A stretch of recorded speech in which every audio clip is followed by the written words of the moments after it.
Good evening, good afternoon, wherever you're listening to this to. This is episode 2 of our brand new podcast that we've launched this week or last week, and we've had some really good feedback from it so far. We've had lots of various different teachers feeding back and saying how good they were, and particularly how good George was actually talking on there. So we're really happy with how it started, and we've now got a name for it. So our podcast is going to be now called Sport Talk at Townsend. So it's going to take on that sports theme throughout this academic year. And we can actually thank Mr. Flack for that, because he came up with that name. So we're going to run with that, and you'll see posters that are going to be popping up all over school. We're hopefully going to take it a little bit more wider in terms of the community, and we're going to try and find a platform where we can post it on. So we're really pleased with how the first episode's been received, and hopefully people who enjoy this second episode just as much.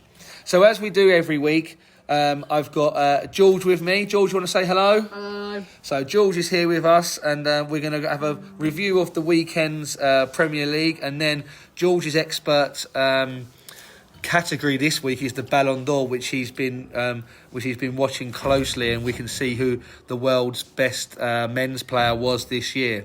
So Premier League, we're just going to run through the results. So in the Merseyside derby, George's really happy with this because Liverpool beat Everton 2-1. Spurs got a draw at Brighton after being 2-0 down. Burnley drew with Nottingham Forest 1-1. West Ham drew. West Ham didn't draw. West Ham, in fact, lost, heaping more pressure on Graham Potter, losing 2-1 at home to Crystal Palace. Wolves' bad start continues as they lost 3-1 at home to newly promoted Leeds. Manchester United, in a bit of a freak game in a monsoon, it looked like, didn't it? It was really raining. They won 2-1, and Fulham beat Brentford 3-1. If we move on to Sunday's results, we saw 3 draws, which is very unlike the Premier League. So we saw Bournemouth and Newcastle play at a goalless draw. Sunderland drew at home 1-1 with Aston Villa. And Arsenal, in a big game of the weekend, Arsenal drew 1-1 with Man City. So, George, I'm sure you'd want to start with Liverpool, do you? Maintaining their 100% record. Do you want to give us a rundown of the game and how it went? Yeah, 5 wins from 5 in the Premier League under our belt, doing really well so far. What a goal from Gravenberch that was. It was a great strike, wasn't it? Yeah, actually, we were going away to somewhere where I will reveal at the end. We were at this location, and I honestly missed the second Liverpool goal because I was just looking out of the window.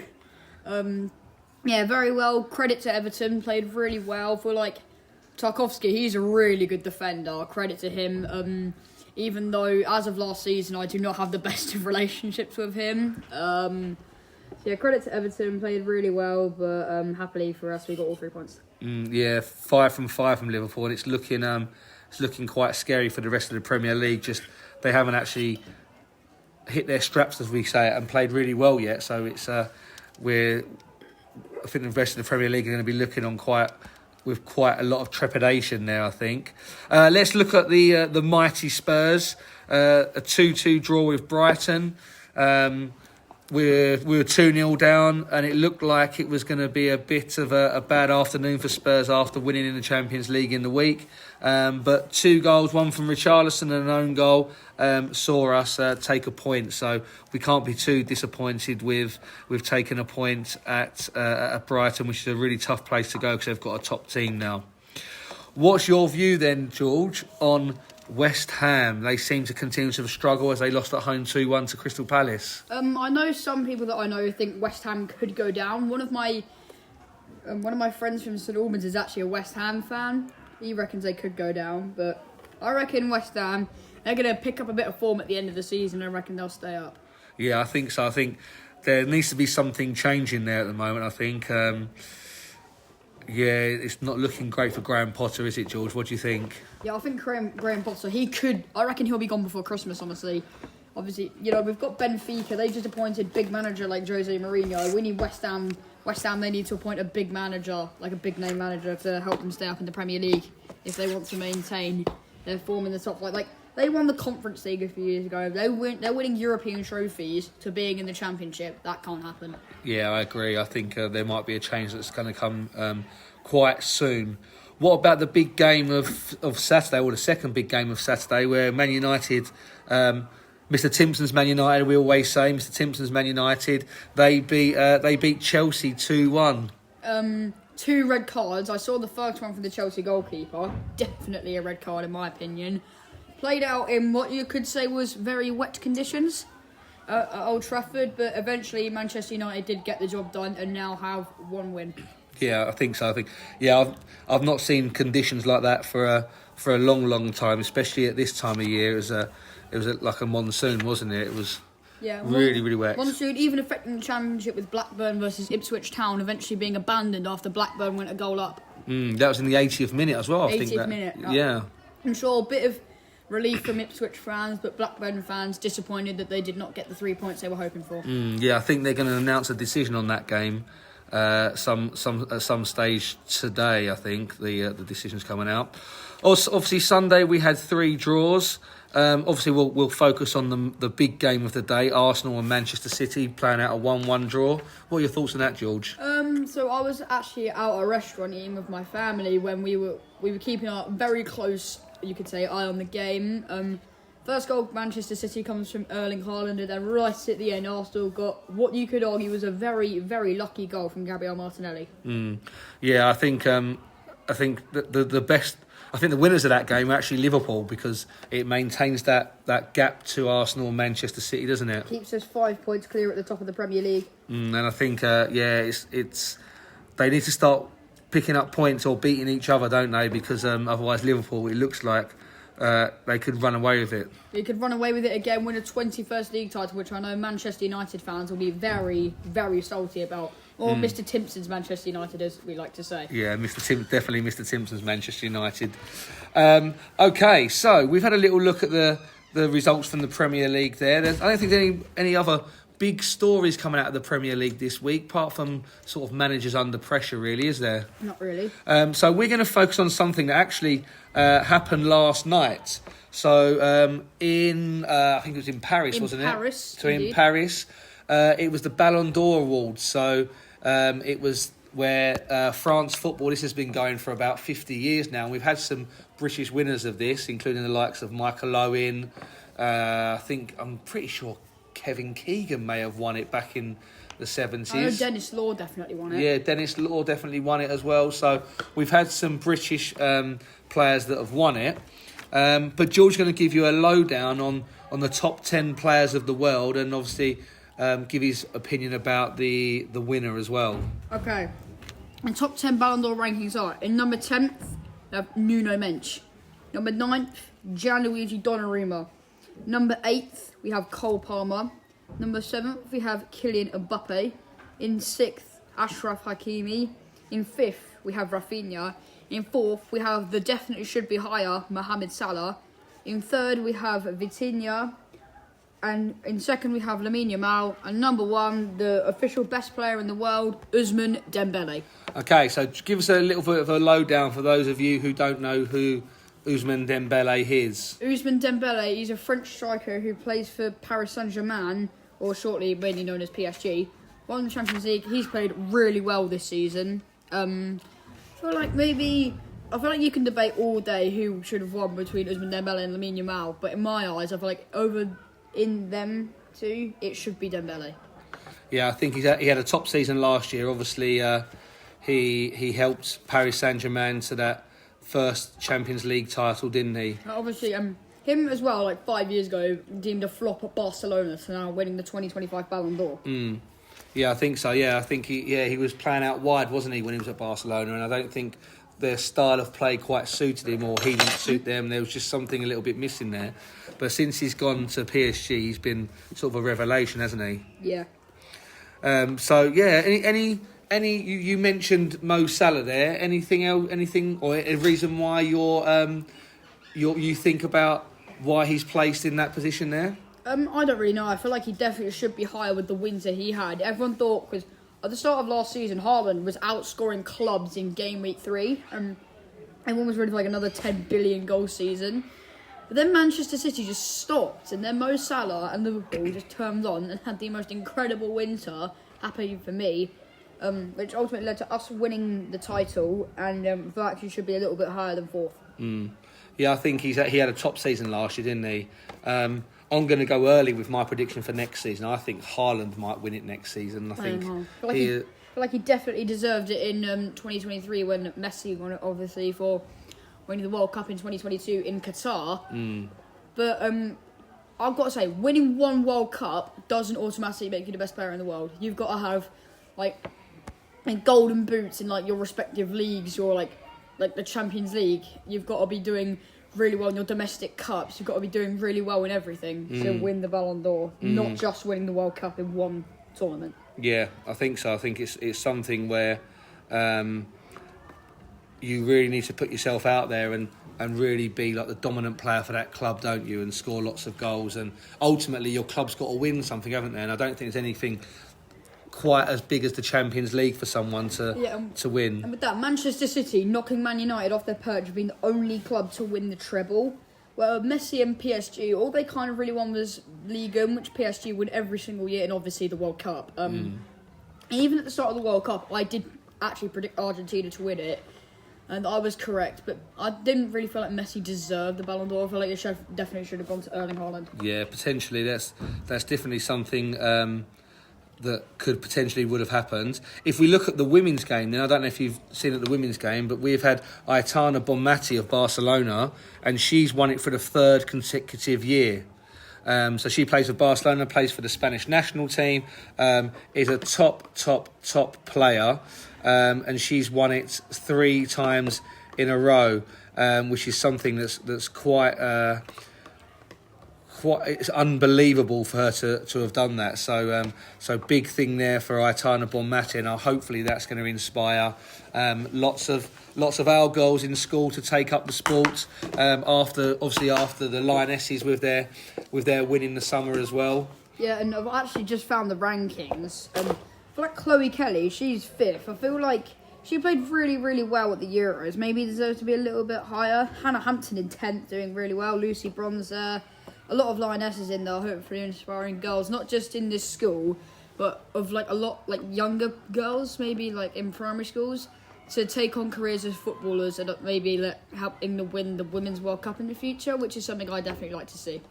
Yeah, I think so. I think that's something that we want to see as a nation as well. And more and more girls playing football can only be a good thing, can't it? Because we've got some fantastic talent not only in this school, but we've also got some fantastic talent around the country. And hopefully, women's football continue to go from strength to strength. Of course. And actually, when we won the Women's Euros in Switzerland, I actually went to the trophy parade in London a few days later. And how was that? Absolutely packed.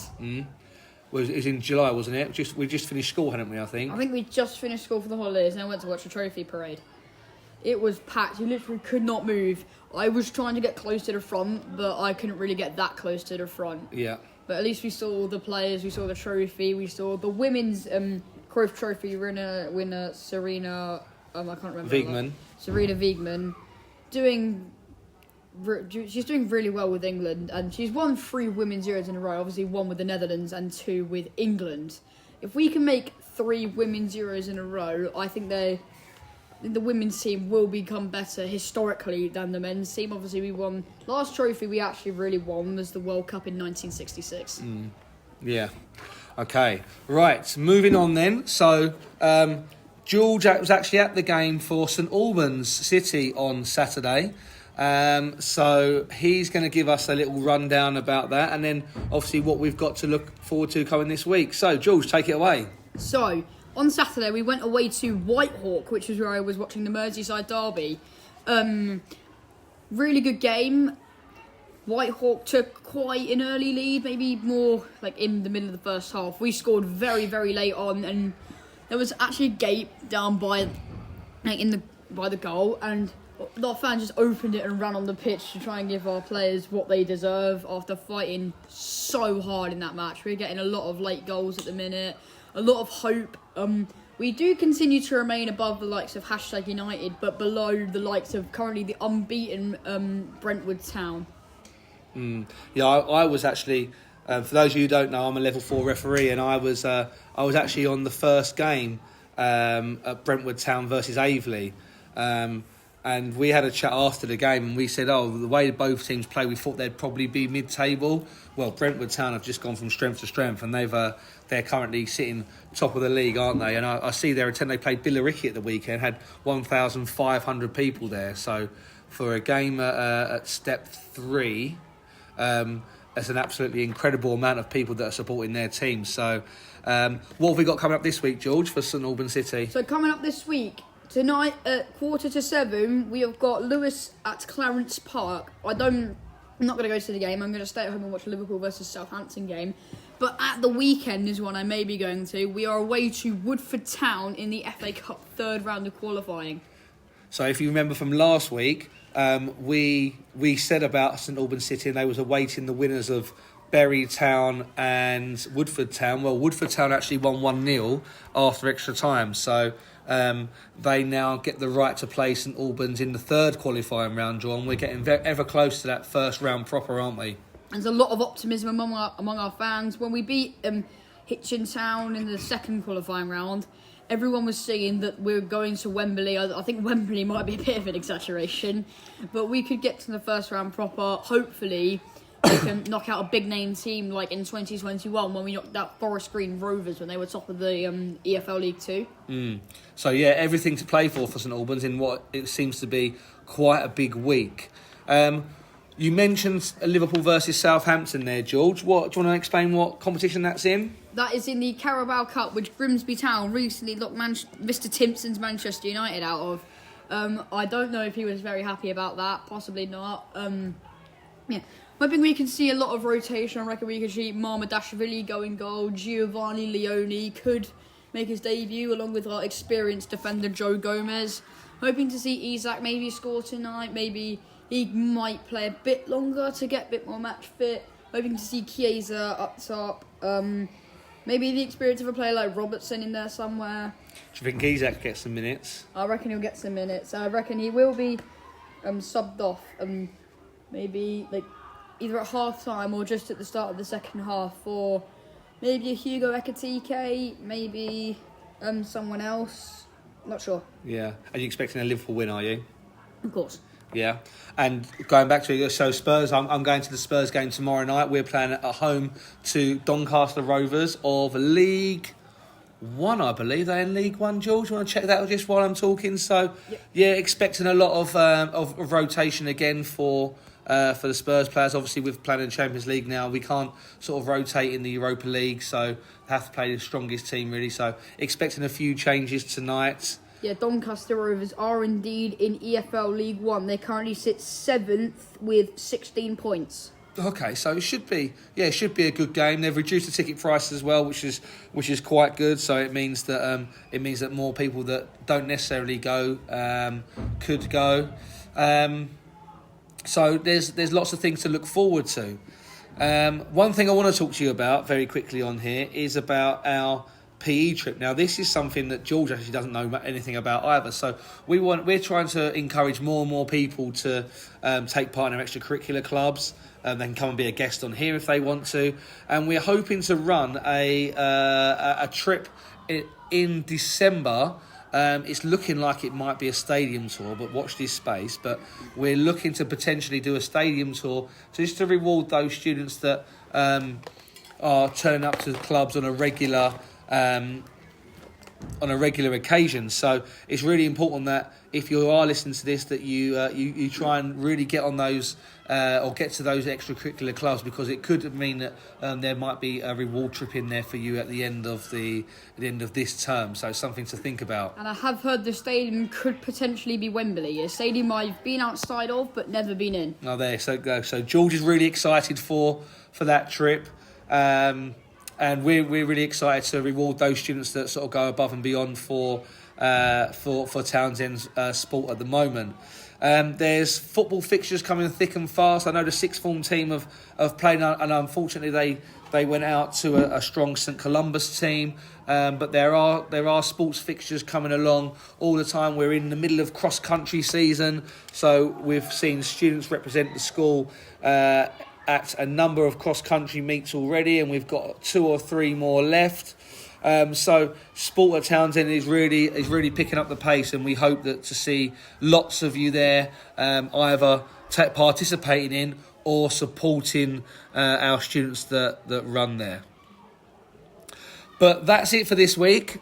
We've come to the end of our time, so we thank you all for listening to Sport Talk at Townsend.